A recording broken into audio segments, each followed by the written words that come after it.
This morning, not too hot, not too sunny this morning, quite nice. I'm going to go to a nice temple today. I'll take you to a lovely temple that overlooks the beach. We're going to have breakfast first. I'm just cooking it now. I'll show you the breakfast that we get for included in the price of 650 baht.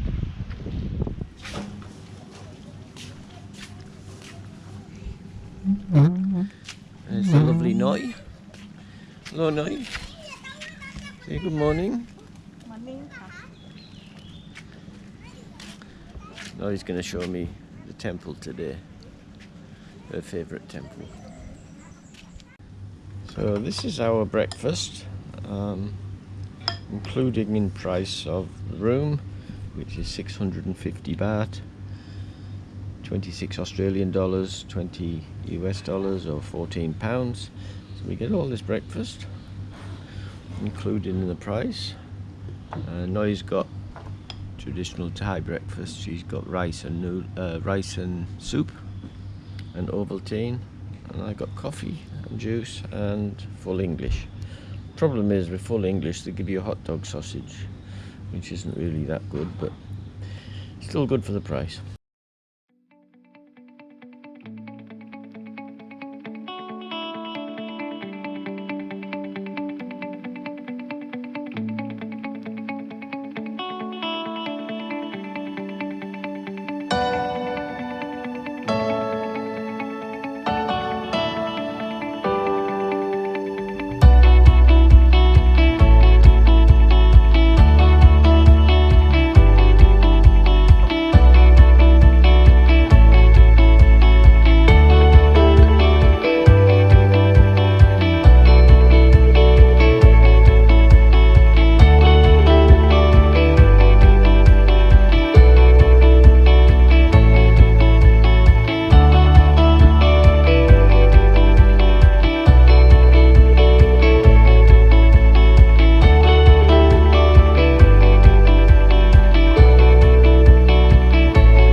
Tied out today. It's the ferry port. It's Ban-Nakhon. 3 ferry ports here in Koh Samui.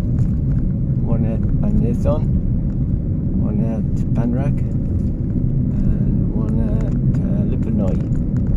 They all ferries originate at Suratani, Donsak Pier, and then they go to Koh Samui, Koh Phangan, Koh Tao, all the little islands around this area in the Gulf of Thailand. There's 3 or 4 of them that the ferries go. Well, there's 3 that they go to. Then you can get smaller boats to smaller islands.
So this is Wat Khoa Pom.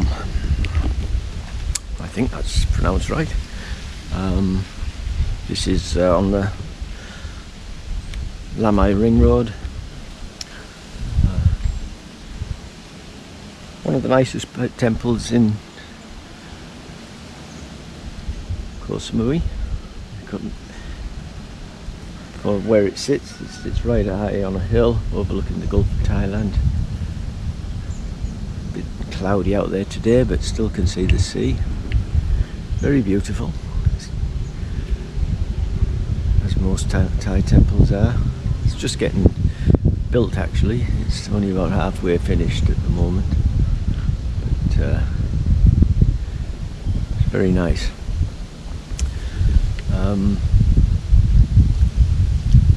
I'm not a Buddhist by any means, but since I've come to Thailand, I've adopted religion to a certain extent.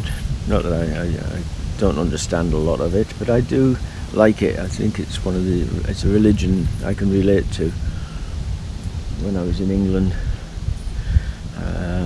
my parents would take me to the Catholic Church, and I hated it because everything was so strict and so many rules and all about sin and repent. Whereas Buddhism, it's just a nice religion.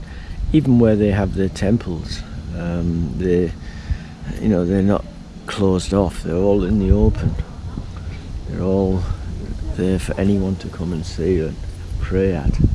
And there's no restrictions on your religion.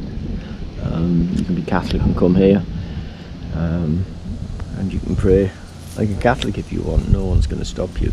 But I couldn't imagine a Buddhist going into a Catholic church and being allowed to pray.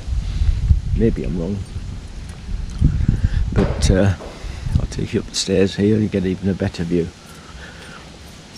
But I really enjoy Buddhism because it's a non-violent. There's no wars with Buddhists. There's like with Christian. There's been wars fought all over, and even now between Muslims and Christians. But Buddhists tend to just have a quiet life. They pray. Their main outlook in Buddhism is if you're good in this life, you'll get a better life in the next life. So if you're a good person, you won't come back as an ant or a cat or a dog. You'll come back as maybe a rich person. Maybe your next life will be better if you're poor in this life. So that's why people tend to, in Buddhist countries, try to help people, kind to animals. They do all that, not just to be kind, but they're hoping that Buddha's watching and he sees this and he'll think, okay, she's a nice person or he's a nice person. Next life he'll make his better or hers better. So it's just getting built. All the money to build these, they all come from local people. When they come and pray, they normally try and give a few baht if they can afford it, and then that goes to building the next temple. But as you can see, is this much better than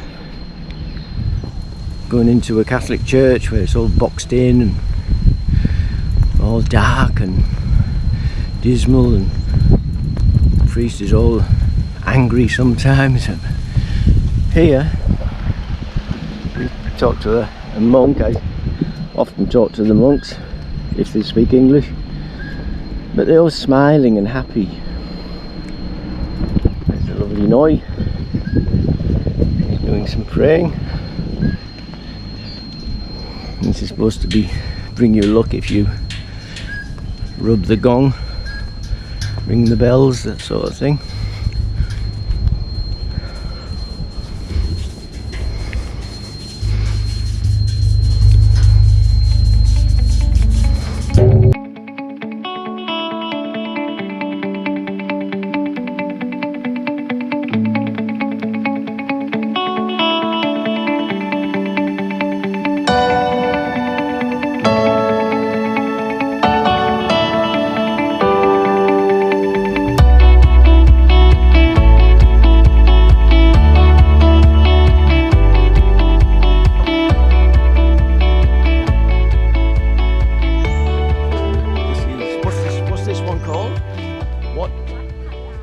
Phra Lan.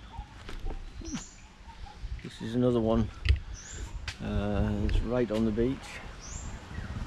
It's one of the most famous temples in Thailand. There's many. I don't know how many there are in Koh Samui, but everywhere you go, there's lots of.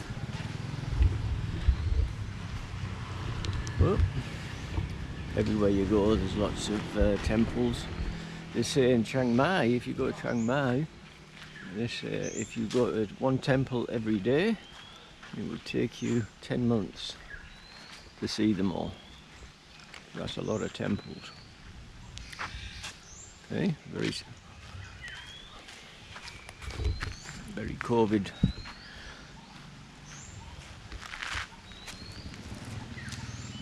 Even the cows wear masks.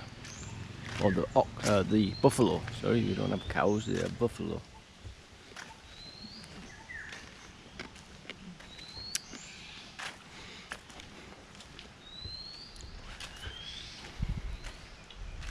This leads down to the sea.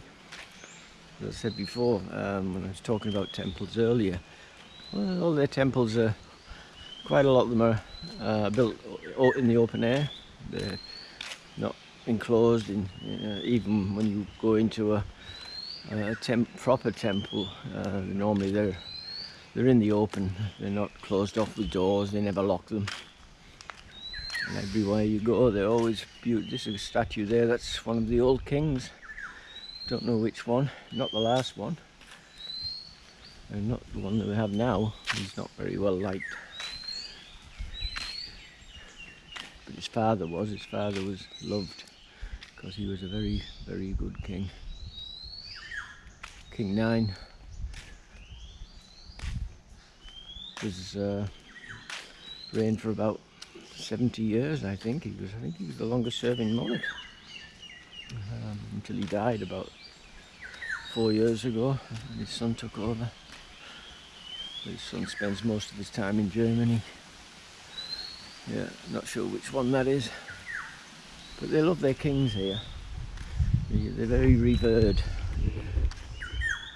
So not so much King 10 that's in now, because he doesn't spend much time here, so he's not really loved by the people, but some, but not all. Whereas King 9, he was when he died, great outpouring of grief. People never really got over it because he was so loved, and he did so much for the country. If there was a problem in the country with drought or famine or whatever, he was there for the people. You'd see him out and about. See, as I said, all these temples, they're all in nice places, either on a beach or looking down over the island, but they look for somewhere nice to build them. They don't just build them on a piece of land and think, oh, that'll do. They look for somewhere where it'll make Buddha happy, so you can look out at the water and the sea, what he's created, and not hid away somewhere. There's a fisherman down there trying to get catch for dinner. All that out there, I think, not sure which island that is. That could be Koh Phangan, maybe, I'm not sure. I lost my bearings a little bit. Yeah, I think that's Koh Phangan. That's where they used to have, not anymore because of COVID, they used to have the full moon parties.